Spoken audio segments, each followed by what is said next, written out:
आज की वीडियो में हम चक्रीय चतुर्भुज के बारे में बात करेंगे। तो चक्रीय चतुर्भुज होता क्या है, इसकी विशेषता क्या है। तो चक्रीय चतुर्भुज एक ऐसा चतुर्भुज है जिसके चारों शीर्ष, अब जैसे शीर्ष तो आप जानते हैं ए बी सी डी, तो चारों शीर्ष एक वृत्त की परिधि पर होते हैं। तो ऐसे चतुर्भुज को साइक्लिक क्वाड्रिलेटरल यानी चक्रीय चतुर्भुज कहते हैं। जैसे कि यहाँ पर एक ये पिक्चर आपको बनी हुई है जिसमें कि एक वृत्त है, वृत्त की परिधि पर ये जो चतुर्भुज है उसके चारों आपको शीर्ष दिखाई दे रहे हैं। तो ये है एक चक्रीय चतुर्भुज। अगर चतुर्भुज इस प्रकार होता, मान लीजिए एक हम बनाते हैं, ये एक हमने वृत्त बनाया और एक इस तरीके से चतुर्भुज है ए बी सी डी। तो ये दिख रहा है कि इसके जो बी शीर्ष है वो वृत्त की परिधि पर नहीं है, तो ये चक्रीय चतुर्भुज नहीं होगा। तो चक्रीय चतुर्भुज हमारा ये वाला, क्योंकि आप देख रहे हैं ए बी सी डी, जो चारों शीर्ष है वो वृत्त की परिधि पर है। तो आपको ये समझ में आ गया होगा कि एक चक्रीय चतुर्भुज वो होता है जिसके की सभी शीर्ष जो है, वे चारों शीर्ष जो है वृत्त की परिधि पर होते हैं। तो पहली विशेषता है चक्रीय चतुर्भुज की कि चक्रीय चतुर्भुज के चारों शीर्ष वृत्त की परिधि पर होते हैं। ये सबसे पहली कंडीशन है, पर होते हैं। ये अगर नहीं है, ऐसा नहीं है, कोई भी शीर्ष अगर वृत्त की परिधि पर नहीं है तो वो चक्रीय चतुर्भुज नहीं होगा। तो एक तो ये कंडीशन हो गई। दूसरा जो विशेषता है कि चक्रीय चतुर्भुज के सम्मुख कोणों की बात करें तो सम्मुख कोण कौन कौन से हैं? कोण ए और कोण सी, ये सम्मुख कोण है। ऐसे ही कोण ये वाला और ये सम्मुख कोण है, और कोण बी और डी, ये दोनों भी सम्मुख कोण है। तो सम्मुख कोणों का योग जो होता है वो 180 डिग्री होता है। यानी अगर जो कोण ए और कोण सी को अगर हम जोड़े तो वो कितना होगा? 180 डिग्री, क्योंकि ये दोनों क्या है? सम्मुख कोण। ठीक है, एक दूसरे के आमने सामने। और इसी तरीके से कोण बी प्लस कोण डी, ये भी कितना होगा? 180 डिग्री, क्योंकि ये भी क्या है? आपके सम्मुख कोण है। तो ये दूसरी विशेषता हो गई कि चक्रीय चतुर्भुज के चारों शीर्ष जो होते हैं एक वृत्त की परिधि पर होते हैं और सम्मुख कोणों का योग 180 डिग्री होता है। अगर हम क्षेत्रफल की बात करें तो चक्रीय चतुर्भुज का अगर हमें क्षेत्रफल निकालना है तो इसका जो फॉर्मूला है चक्रीय चतुर्भुज का क्षेत्रफल, तो पहले वाले से वीडियो में मैंने आपको त्रिभुज का क्षेत्रफल बताया था, वर्गमूल में S minus A, S minus B, S minus C. उसी तरीके से चतुर्भुज का जो चक्रीय चतुर्भुज होगा उसका क्षेत्रफल निकालेंगे तो वर्गमूल S minus A, S minus B, S minus C, S minus D. अब ये ए बी सी डी क्या है और ये एस क्या है, तो इसको समझ लेते हैं। ए बी सी डी चक्रीय चतुर्भुज की भुजाएं हैं। यानी अगर हम ये मान लें एक भुजा, ये बी, ये सी, ये डी, इस भुजा की लंबाई, ठीक है। तो ये क्या हो गई? ए बी सी डी चक्रीय चतुर्भुज की भुजाओं की लंबाई। और एस क्या है? तो एस है चक्रीय चतुर्भुज का अर्ध परिमाप। अर्ध परिमाप का मतलब अगर परिमाप ले, परिमाप क्या होता है आप जानते हैं? बाहरी माप, यानी ये वाला, ये आपका परिमाप, यहां से लेकर यहां, ये परिमाप है। तो अगर परिमाप कैसे निकालेंगे? ए भुजा को बी सी डी, ये चारों को आप जोड़ देंगे और अर्ध परिमाप करना है तो उसका आधा कर देंगे, यानी A plus B plus C plus D by 2। तो ये ऐसा है। तो अगर चक्रीय चतुर्भुज का आपको क्षेत्रफल निकालना है तो आप ऐसे निकाल लेंगे। विकर्णों की बात और विकर्णों से संबंधित प्रश्न हम अगले वाले वीडियो में करेंगे। तो अभी हम इतने पे ध्यान देंगे। इन तीनों को एक बार और देख लीजिए, फिर हम इस पे क्वेश्चन करेंगे।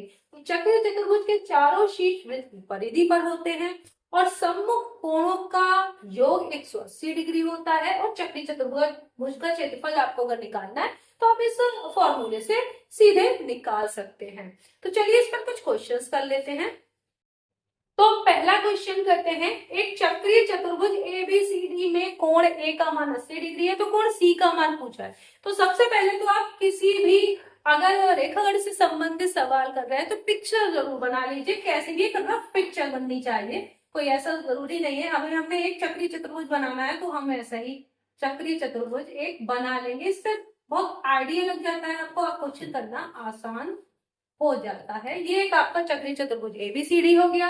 अब कोण A की वैल्यू आपको 80 डिग्री दी हुई है, तो कोण C की वैल्यू निकालनी है। शॉर्ट कैसे करेंगे, आपको पता है चक्रीय चतुर्भुज की विशेषता क्या होती है कि जो सम्मुख कोण है, तो सम्मुख कोणों का योग क्या होता है। आपको ये सब जब अगर कंपटीशन में जाएंगे तो आपको ये नहीं लिखना है, अगर आप अपने क्लास का कोई एग्जाम दे रहे हैं तब आपको लिखना पड़ेगा कि सम्मुख कोणों का योग क्या होता है। सम्मुख कोणों का योग यानी चक्रीय अगर चतुर्भुज है, चतुर्भुज अगर चक्रीय है तब 180 डिग्री होता है। तो अगर कंपटीशन में आपको करना है तो ये क्या हो जाएगा 100 डिग्री, क्योंकि 100 और 80 कितना हो जाएगा 180 हो गया। तो C का मान अगर A का मान 80 है तो C का मान कितना होगा 100 डिग्री, आप सीधा कर देंगे। लेकिन अगर आपको वैसे करना है तो आप लिखेंगे कोण A प्लस कोण C बराबर 180 डिग्री। कोण A की वैल्यू 80 डिग्री रखेंगे, तो फिर उसके बाद 80 को इस तरफ लाएंगे, तब 180 में से घटाएंगे तो कोण C का मान आपका 100 डिग्री आएगा। लेकिन आपको कंपटीशन के लिए शॉर्ट में करना है, तो अगर ये 80 है तो आप देखते ही बता देंगे कि कोण C की वैल्यू 100 डिग्री होगी। तो ये ऐसा ही आराम से आपका निकल जाएगा, उसके लिए कुछ भी आपको लिखने की जरूरत नहीं है। अगर आप कंपटीशन में कोई भाग ले रहे हो, ये क्वेश्चन आ गया तो यदि किसी चक्रीय चतुर्भुज की भुजा AB को आगे बिंदु E तक बढ़ाया जाता है, तो पहले तो आप एक चक्रीय चतुर्भुज बना लीजिए। तो ये हमने बना लिया, एक वृत्त खींचा, फिर उसके पे जो चतुर्भुज बनाएंगे उसके चारों शीर्ष आपको कहाँ दिखने चाहिए, उस वृत्त की परिधि पर। ये बहुत ध्यान में रखना है, ABCD। आप कहते हैं AB को आगे बिंदु E तक बढ़ाया है, तो मैं चलिए इसको बढ़ा दे रही हूँ E बिंदु तक। तो आपको यहाँ दिख रहा होगा कि मैंने इसे कर लिया, जैसे जैसे बोल रहा है वैसे वैसे मैं पिक्चर बना रही हूँ, जिससे कि कोण CBE, अब CBE ये वाला कोण है और ये दिया हुआ है आपको 70 डिग्री, तो कोण ADC ये वैल्यू पूछी गई। तो एक विशेषता हमारी यहाँ पे एक और विशेषता है जिसको कि हमारा रह गया था, वो ये विशेषता है कि अगर चक्रीय चतुर्भुज में कोई बाह्य कोण हो, यहाँ ध्यान दीजिएगा कि ये विशेषता है कि अगर चक्रीय चतुर्भुज में कोई बाह्य कोण है तो वो अपने सामने के जो सम्मुख अंतः कोण होता है उसके बराबर होता है। तो जो बाह्य कोण है ये विशेषता है, इसका हम प्रयोग करेंगे, बाह्य कोण बराबर होता है सम्मुख आंतरिक कोण या अंतः कोण, सम्मुख अंतः या आंतरिक कोण, अंतः कोण। तो इसके सम्मुख अंतः कोण क्या है, सामने, ये है कि नहीं है। तो अगर ये जो बाह्य कोण बन रहा है 70 डिग्री, तो इसके सम्मुख अंतः कोण भी कितना होगा 70 डिग्री। तो आप सीधे सीधे ये बता देंगे कि ये 70 डिग्री है, तो कोण ADC जो आपसे पूछा गया है वो भी 70 डिग्री होगा। ऐसा होगा क्यों, एक और भी तरीका है जिससे कि आप ये जान सकते हैं। एक तो ये विशेषता है कि बाह्य कोण सम्मुख अंतः कोण के बराबर होता है, लेकिन अगर आप इसको ऐसे भी देखें तो चक्रीय चतुर्भुज का आपको पता है कि सम्मुख कोण कितने होते हैं 180 डिग्री। तो अगर ये 70 होगा तो ये वाला कोण B जो है, अंतः कोण जो है, वो 110 डिग्री होगा कि नहीं। और जब ये वाला देख रहे हैं ये पूरा कितना बन रहा है 180 डिग्री, तो 110 अगर ये है तो ये वाला 70 होगा कि नहीं होगा। तो इस तरह से भी निकाल सकते हैं कि आपको पता है कि ये सरल कोण आपका बन रहा है तो उससे भी निकाल सकते हैं। नहीं तो आपको सीधे पता है कि चक्रीय चतुर्भुज में अगर कोई बाह्य कोण है वो सम्मुख अंतः कोण के बराबर होता है, तो बाह्य कोण आपको 70 डिग्री दिया है तो उसके सम्मुख अंतः कोण भी 70 डिग्री ही होगा। तो इसलिए इसको बाकी को करने की जरूरत नहीं। अब अगर आ गया एक इस तरीके का सवाल कि एक चक्रीय चतुर्भुज ABCD में कोण A और C दिया है। अब कोण A और C है तो ABCD, तो A और C क्या हो जाएंगे, सम्मुख कोण होंगे कि नहीं होंगे। आप इसमें देख लीजिए, इस वाले में पिक्चर बना लीजिए क्योंकि पिक्चर बनी हुई है पहले से ही। तो बनाने की जरूरत नहीं है। तो आप यहाँ देखिए ए और सी दिए हैं, तो एक्स की वैल्यू और दोनों कोणों के मान, तो ये ए और सी क्या है, समकोण है। तो समकोणों का अब हम वही विशेषता को यूज करेंगे कि कोण ए प्लस कोण सी क्या होगा, 180 डिग्री। आप ए की वैल्यू रख दीजिए और सी की वैल्यू रख दीजिए। यहाँ पर थोड़ा बीजगणित का प्रयोग होगा, 2x प्लस 4 डिग्री और यहाँ पर है 4x माइनस 10 डिग्री, ये किसके बराबर है, 180 डिग्री के बराबर। आप देखिए 4x और 2x को जोड़िए तो हो गया 6x, फिर 10 माइनस के हैं और प्लस के 4 है तो माइनस के 6। अब माइनस के 6 जब बराबर की दूसरी तरफ जाएंगे तो 180 में 6 जुड़ जाएगा तो हो गया 186 डिग्री। तो x की वैल्यू 6 से सीधे सीधे काट दीजिए, 6 3 18 और 6 एकम 6 31 डिग्री। x की वैल्यू आपकी 31 डिग्री आ गई, ये आपने शॉर्ट में कर लिया। तो अभी आपने x की वैल्यू 31 डिग्री निकाल ली। आप कोण a या c कोई भी निकालना है, पहले कोई सा भी कर सकते हैं। तो कोण a आपका है 2x प्लस 4 डिग्री। तो आप डायरेक्ट निकालेंगे तो 31, x की वैल्यू 31 डिग्री रखेंगे, 31 का दुगना हो गया 62 और 62 में 4 जोड़ेंगे 66 डिग्री। लेकिन अगर आपको रख के करना है तो आप ऐसे करेंगे, प्लस 4 डिग्री, 31 की दुगना करेंगे 62, उसमें 4 डिग्री जोड़ेंगे तो हो गया 66 डिग्री। आप डायरेक्ट भी कर सकते थे, कोण ए की वैल्यू आपने 66 डिग्री निकाल ली, कोण सी की आप दो तरीके से निकाल सकते हैं, या तो इसमें ही मान रख दीजिए। तो अगर कोण सी निकालना है तो ये है 4x माइनस 10 डिग्री। अब x का मान 31 है, 31 की 4 से गुणा करिए तो 4 एकम 4 और 4 3 12, तो 124 डिग्री आपका आ गया 4x। और 124 में से 10 घटाएंगे तो 114 डिग्री आ गया। या तो आप क्या कर सकते थे, क्योंकि ए और सी का योग कितना होता है 180 डिग्री, तो अगर आप 180 डिग्री में से 66 डिग्री घटा देते तो भी कोण सी का मान 114 डिग्री आ जाता। तो इस तरीके से आप ये निकाल सकते हैं, बहुत ही शॉर्ट तरीके से। तो इसमें कम समय लगेगा, आप ये कर सकते हैं। अब चौथा क्वेश्चन करते हैं कि चक्रीय चतुर्भुज ABCD में कोण A माइनस कोण C 40 डिग्री है, तो कोण A का मान। तो सबसे पहले हम पिक्चर बनाएंगे। तो अगर मान लेते हैं ये हमारा एक चक्रीय चतुर्भुज है।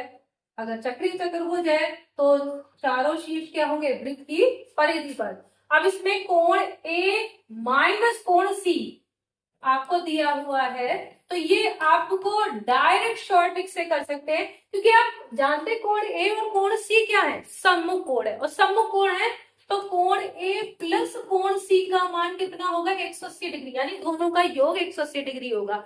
अब आपको इससे पहले वाले वीडियो देख चुके हैं कि अगर बड़े कोण का मान पूछा है, क्योंकि कोण A बड़ा कोण है, क्योंकि A में से C घटाया गया तब 40 डिग्री है, यानी कोण A बड़ा है। तो कोण बड़े कोण का मान निकालना हो तो दोनों को जोड़कर क्या कर दो, आधा। 180 और 40 का योग 220 डिग्री, और 220 डिग्री का आधा करेंगे तो कितना हो गया, 110 डिग्री। तो कोण A का मान आप सीधे 110 डिग्री निकाल सकते हैं। यहाँ कितना हो जाएगा, 110 डिग्री, और इसका कितना हो जाएगा, 70 डिग्री, क्योंकि दोनों को जोड़ेंगे 180 डिग्री आएगा। और यहाँ देख रहे हैं कोण A माइनस कोण C 40 डिग्री, यानी 110 में से 70 घटा रहे हैं आप, 40 डिग्री आ रहा है कि नहीं आ रहा है। तो इसका मतलब हमने करा क्या है, कोण A की वैल्यू निकालेंगे तो इन दोनों को जोड़ेंगे, 180 प्लस 40 और बटे 2, आधा कर देंगे तो यहाँ हो गया 220 डिग्री बटे 2, तो ये 110 डिग्री। तो इस तरीके से ओरल कर सकते हैं आप इस सवाल को, कि अगर आपको इस तरह से मालूम हो कि अगर बड़ा कोण निकालना है, कोणों का अंतर दिया गया है और कोणों का योग आपको पता है, क्योंकि सम्मुख कोण है तो 180 डिग्री के होंगे, तब आप ऐसा लगा सकते हैं कि कोण A यानी बड़ा कोण निकालना हो तो दोनों को जोड़ के आधा करिए, छोटा कोण निकालना होता तो दोनों को घटा कर आधा कर देते। अब ये वाला क्वेश्चन है चक्रीय चतुर्भुज की भुजा को E तक बढ़ाने पर, जैसे पहले आपने सवाल किया था। तो अब यहाँ पे बना लेते हैं हम एक चक्रीय चतुर्भुज। तो ये हमने एक चक्रीय चतुर्भुज बना दिया, ABCD। ए बी को कितने तक बढ़ाया है, ई तक बढ़ाया है, तो हम ई तक, यहां तक हमने इसको बढ़ा दिया। बढ़ाने पर सी बी ई, तो सी बी ई, अब यहाँ पर आपको पता चल रहा है कि मैं इसको हम लोगों ने इसकी पिक्चर पूरी बना ली यहां तक।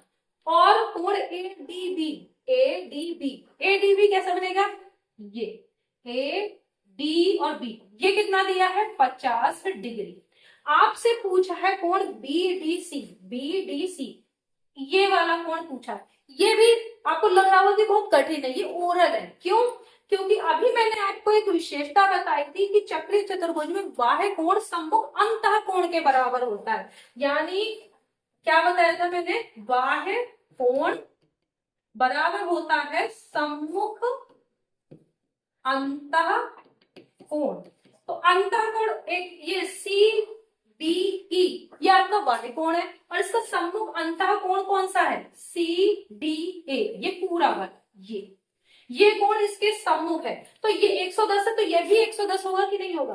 अगर ये 110 है तो इतना पोर्शन 50 है, तो ये 60 होगा, तभी तो ये पूरा 110 हुआ। तो आप डायरेक्ट निकाल सकते हैं कि 110 और ये भी 110 होना चाहिए। तो 110 ये तब होगा जबकि ये जो पूछा गया है वो 60 डिग्री हो। तो आप ऐसे ही निकाल सकते हैं क्योंकि आपको ये वाली विशेषता पता है। तो y कोण आपका कितना है, 110 डिग्री, सम्मुख अंतः कोण है 50 डिग्री ये वाला, और प्लस जो इसका मान कुछ भी रख लीजिए, x रख लीजिए या फिर क्वेश्चन मार्क ही लगा दीजिए। तो ये क्वेश्चन मार्क कितने का होगा, ये 50 डिग्री उस तरफ जाएगा तो ये 60 डिग्री का हो जाएगा कि नहीं हो जाएगा? आप निकालना चाहे तो निकाल सकते हैं, नहीं तो आपको डायरेक्ट आपको दिख रहा है कि अगर ये 110 डिग्री है तो ये भी 110 डिग्री तब होगा जब ये 50 है तो ये 60 होगा। तो ये बहुत आसानी से निकल आया। एक ये वाला क्वेश्चन है, एक चक्रीय समांतर चतुर्भुज। तो इससे पहले मैं समांतर चतुर्भुज पर आपके कई वीडियोस बना चुकी हूँ, तो समांतर चतुर्भुज की आपको विशेषताएं पता होंगी। तो अगर हम एक चक्रीय समांतर चतुर्भुज बनाते हैं, एक ये हमें चक्रीय चतुर्भुज बनाना है। समांतर चतुर्भुज में क्या होता है आप जानते हैं कि जो आपकी आमने सामने की भुजाएं होती हैं बराबर और समांतर होती हैं, और चक्रीय चतुर्भुज में चारों शीर्ष जो होंगे वो वृत्त की परिधि पर होंगे, ए बी सी डी। अब क्या है, प्रत्येक कोण का मान पूछा है, कोण ए भी बताइए और कुछ दिया नहीं है, तो कैसे निकालोगे? तो आपको ये पता है चक्रीय चतुर्भुज की विशेषता कि कोण ए प्लस कोण सी बराबर 180 डिग्री होगा कि नहीं होगा, क्योंकि सम्मुख कोण है। चक्रीय चतुर्भुज में यही होता है ना, ये चक्रीय चतुर्भुज की विशेषता है। और जो समांतर चतुर्भुज, क्योंकि ये चक्रीय चतुर्भुज समांतर चतुर्भुज भी है, तो समांतर चतुर्भुज के सम्मुख कोण बराबर होते हैं। अब चक्रीय चतुर्भुज के हिसाब से ये दोनों सम्मुख कोणों का योग 180 होना चाहिए, और जो समांतर चतुर्भुज है उसके हिसाब से ये कोण बराबर भी होने चाहिए। तो अगर बराबर होंगे, कोण ए और कोण सी बराबर होंगे, तो दोनों 90-90 के होंगे, तभी तो इनका योग 180 होगा। तो ये कोण कितने का होगा, 90 डिग्री, और ये 90 डिग्री। तब ये क्या होंगे, दोनों बराबर भी होंगे सम्मुख कोण, और इन दोनों का योग 180 डिग्री भी होगा। इसी तरीके से अगर हम देखें बी और डी में, तो बी और डी में भी सेम कंडीशन होगी, क्योंकि कोण बी प्लस कोण सी बराबर 180 डिग्री, और चूंकि सम्मुख कोण है समांतर चतुर्भुज भी है तो ये बराबर भी होंगे। तो ये भी 90 डिग्री और ये 90 डिग्री, सब 90 डिग्री होंगे, और आमने सामने की भुजाएं बराबर भी है। तो ये किसकी विशेषता हो गई, तो ये चक्रीय समांतर चतुर्भुज एक आयत होगा, ठीक है, क्योंकि आयत में आमने सामने की भुजाएं बराबर और सारे कोण 90 डिग्री होते हैं। यानी अगर एक चक्रीय समांतर चतुर्भुज है तो प्रत्येक कोण 90 डिग्री का होगा, क्योंकि ये समांतर चतुर्भुज है तो ये एक आयत होगा, ठीक है। तो ये समझ में आ गया, अगर पूछा जाता कि ये क्या होगा तो ये एक आयत होगा। अब समझ गए, तो सारे कोण आप आराम से निकाल सकते हैं। ये 7वां क्वेश्चन है कि चक्रीय चतुर्भुज की भुजाएं दी हुई हैं और आपसे क्षेत्रफल पूछा है। तो क्षेत्रफल, चक्रीय चतुर्भुज है तो उसकी क्षेत्रफल का फॉर्मूला मैंने क्या बताया था, s minus A, s minus B, s minus C, s minus D. जहां s क्या है, इन चारों को जोड़कर आधा, यानी परिमाप का आधा, अर्ध परिमाप। तो अगर s निकालना है तो बहुत आसानी से कर सकते हैं। s निकालना है तो क्या है, चारों को जोड़िए, 4 3 7 2 9 और 1 10, 10 सेंटीमीटर हो गया। 10 का आधा करेंगे कितना हो जाएगा, 5। तो 5 में से s माइनस ए करना, आप देखो डायरेक्ट आप ओरल कर रहे हैं। 5 में से a, 1 घटाइए, 5 में से 1 घटाएंगे 4, फिर 5 में से 2 घटाइए 3, फिर 5 में से 3 घटाइए कितना हो गया 2, 5 में से 4 घटाएंगे a, सीधे कर दिया। तो ये s माइनस ए हो गया, ये s माइनस बी, इस तरह से निकाल लिया। अब देखिए क्या हो गया, यहाँ है 4, तो 4 को आप 2 गुणा 2 कर सकते हैं, तो आप 4 का जो वर्गमूल होता है 2, ये बाहर निकाल लिया। यहाँ 3 यानी 6, इसको बाहर नहीं निकाल सकते। या फिर आप एक और भी तरीका है जिससे कि आप सीधे वर्गमूल निकाल सकते हैं। वर्गमूल वाला, डायरेक्ट वर्गमूल निकालने का मैंने आपको एक फॉर्मूला बताया है तो उससे भी कर सकते हैं। मैं इसको इरेज करती हूँ, मैं वो वाला तरीका आपको बताती हूँ कि आप कैसे इसको निकालोगे। तो ये हो गया 4×12 = 24, वर्गमूल 24 हो गया। ये किसमें हो गया? Centimetre square. इसको यूनिट नहीं भूलना, यूनिट आपकी सेंटीमीटर स्क्वायर होगी। अब 24 का वर्गमूल कैसे निकालने? शॉर्टकट। तो हम यहाँ चूंकि सारे सवालों को शॉर्टकट से कर रहे हैं तो इसको देखिए, 24 के नियर जो पास का कोई वर्ग संख्या क्या है? 25 जानते हैं। तो 25 का वर्गमूल कितना होता है? 5। ठीक है। अब इसमें क्या है, 25 चूंकि इससे बड़ा है, 24 से बड़ा है, तो एक तो इसमें माइनस लगाइए, अगर छोटा होता तो प्लस लगता। ठीक। अब 24 और 25 का अंतर कितना है? 1 लिखिए, और अंश में और हर में इस 5 का दुगुना कर दीजिए, कितना हो गया? 10। तो ये 0.1 आ जाएगा। 1/10 का मतलब क्या है? 0.1। तो 5 में से आपको कितना घटाना है? 0.1। तो ये क्या हो जाएगा? 4.9। आ गया कि नहीं आएगा? अभी 5 में से 0.1 घटाएंगे, 4.9 सेंटीमीटर स्क्वायर। आपने सीधे इसका एरिया निकालिए, वर्गमूल भी देखिए कितनी आसानी से निकल गया शॉर्ट ट्रिक से। तो अगर इसका वीडियो आपने नहीं देखा हो कि वर्गमूल आप कैसे निकालते हैं शॉर्ट तरीके से, आपको भाग विधि यूज नहीं करनी है, तो आप उसका वीडियो देख सकते हैं। मैं वीडियो को का लिंक इसमें डिस्क्रिप्शन बॉक्स में आपको दे दूंगी। तो आपको समझ में आ गया होगा कि कोण और क्षेत्रफल से पर आधारित चक्रीय चतुर्भुज के हम सवालों को कैसे करें। नेक्स्ट वीडियो में हम चक्रीय चतुर्भुज के विकर्ण से संबंधित प्रश्नों को लेंगे और उससे संबंधित विशेषताओं को बताएंगे। तब तक के लिए धन्यवाद।